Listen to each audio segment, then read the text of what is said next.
Thank you for allowing us to speak to you today, Victorian Government, and providing us the opportunity of allowing us to vocalise what we think should change in teaching practices for the future and the future curriculum for children.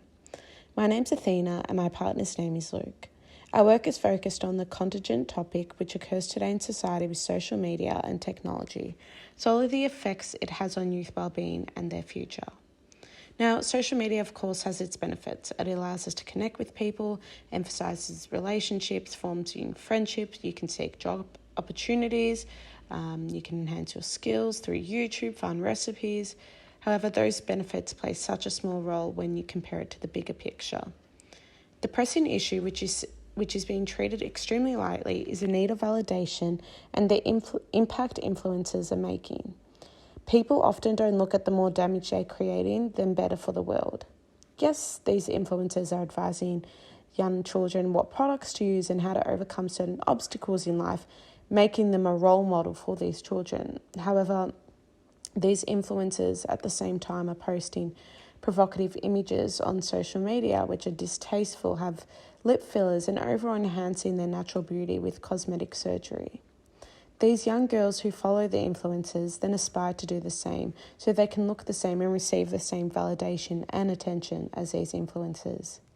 This is one example of how social media and influencers are creating more negative impact upon youth more than a positive on their well-being.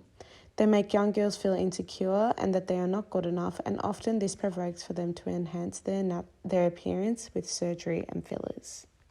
The addiction and constant use of social media can adversely affect on the mental health of young adults.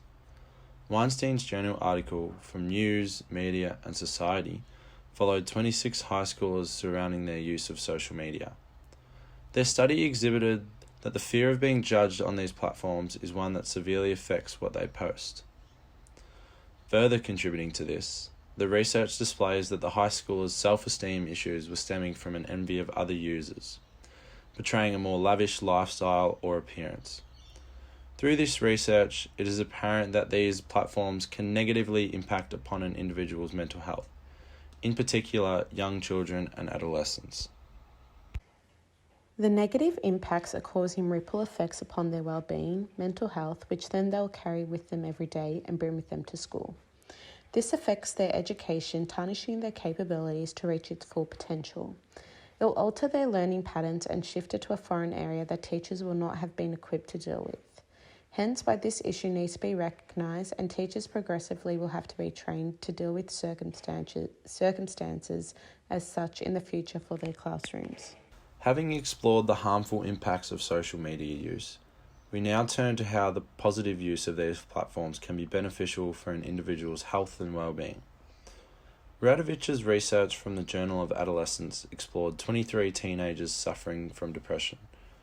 The investigation demonstrated that with educating these individuals surrounding their use of social media, it caused changes in their mindsets and emotions felt while using these platforms, by actively avoiding trigger posts and focusing on more positive content.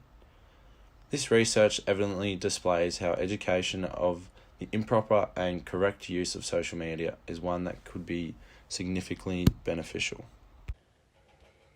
Obviously, we cannot abolish what influencers post and stop children viewing what they want to view. However, we can educate the issues surrounding this and steer children away from feeling they need to alter themselves and be someone who they are not, but also educating them on a healthy way to use social media.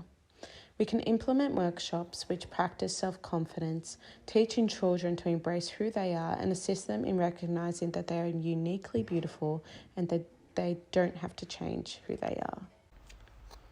While it is impossible to regulate what social media influencers post and how they interact with the applications, it is imperative that we provide young people with the access to education surrounding the positive uses of these platforms.